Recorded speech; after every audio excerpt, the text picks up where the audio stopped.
A very good morning to all of you. First of all, I would like to thank Parihar sir for giving me this opportunity to be here on this esteemed platform in front of the stalwarts of ophthalmology and armed forces, of course. Thank you, sir. Now, before we delve into the limbal cells in details and their applications in ophthalmology, let's have a broad overview of the anatomy and applied embryology. So, what are stem cells?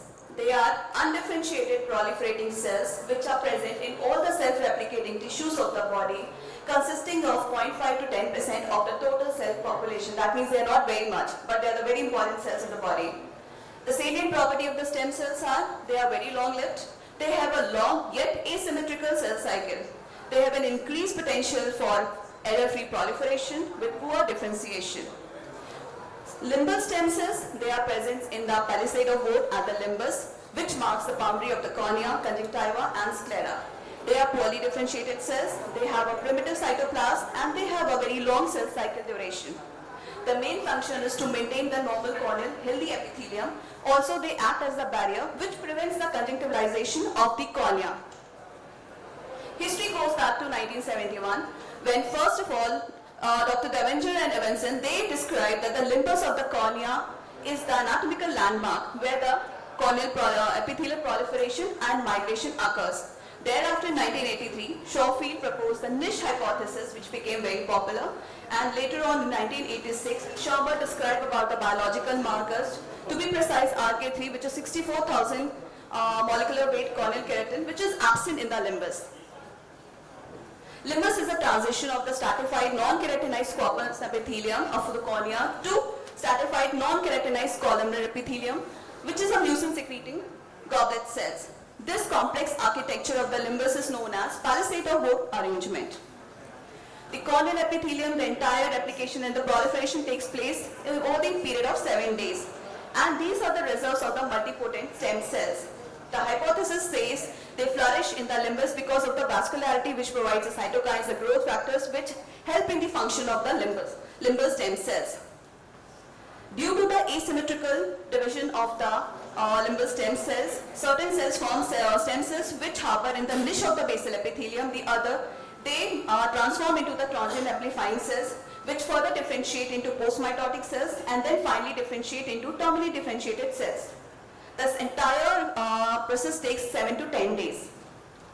This is a diagrammatic depiction of the stem cell niche where we can see the color coding of the stem cells and the subsequent differentiation of the cells. Now the popular hypothesis which XYZ, which was given by Toft and Friend, it partially explains the corneal relief. As the basal corneal epithelial cells, they are incapable of continuous replication and they eventually enter the senescence after several cell divisions. As per Toft and Friend, it is X plus Y is equal to Z, where X is the entire migration from cells of the basal epithelium, Y is the centripetal migration from the limbus, and Z is the shedding of the squamous epithelium. So basically to maintain the normal integrity of the corneal epithelium cells, the loss of the cell should be balanced by the subsequent differentiation and migration. So as for the asymmetrical cell divisions, the cells which go into the limbus, they form a protective barrier, and when their number is depleted below a critical threshold, a condition arises which is known as limbal stem cell deficiency. A limbal stem cell deficiency, it is a clinical entity where the source for the newly generated corneal epithelial cells, they get damaged because of any conditions, and subsequently the conjunctival epithelium starts encroaching the cornea and it results in an irregular, unstable epithelium which further allows the neovascularization and inflammatory cells to migrate over the corneal epithelium. So based on the etiology, it can be classified into the primary or the secondary. The primary is when the microenvironment of the stroma is not conducive and the limbal stromal niche is affected. It can further be classified into the congenital and acquired. Secondary is when the insult occurs to the limbal stem cells directly due to the trauma, chemical injury or other autoimmune and inflammatory conditions like Stevens-Johnson or ocular cicatricial pemphigoid.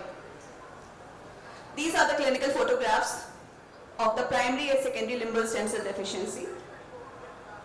Now, according to the extent of the involvement, LSCDs, it can be either sectoral or partial or diffuse or total.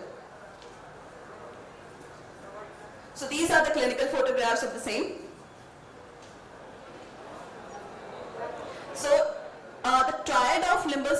deficiency is the conjunctivalization, neovascularization, and thereafter chronic inflammation.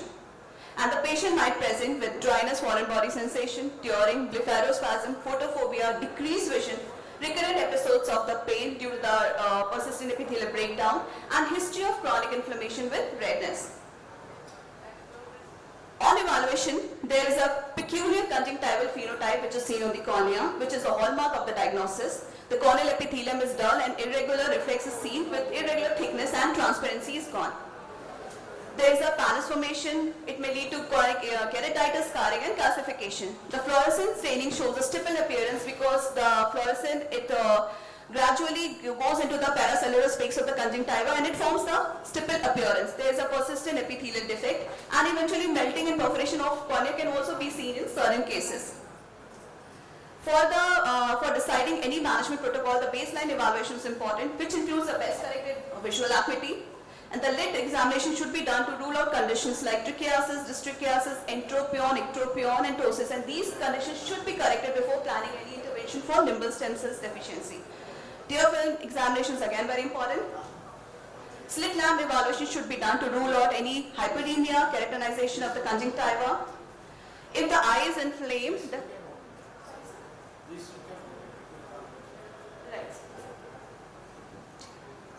so the definitive diagnosis is done by the conjunctival impression cytology, on which we can see the goblet cells, which is a hallmark of the conjunctival epithelium, by LCN blue and PAS stains.